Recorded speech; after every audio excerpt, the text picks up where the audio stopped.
Before starting the video, I have little request to my viewers that hit the bell icon and thumbs up like button if you like this video. A 10th generation Intel Core i9-10900F processor provides the solid platform required for a modern gaming PC, with 10-core technology for improved performance.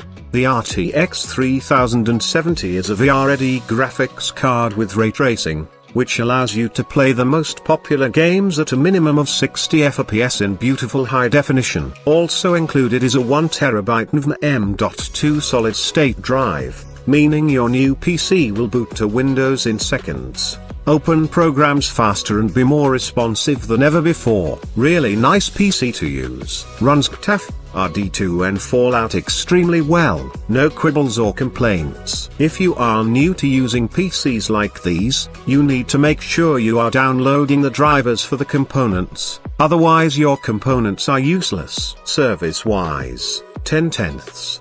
The little sweet packet and the welcome card in the box was a nice touch. The free game also, with my emails being answered too quickly. Good value for money.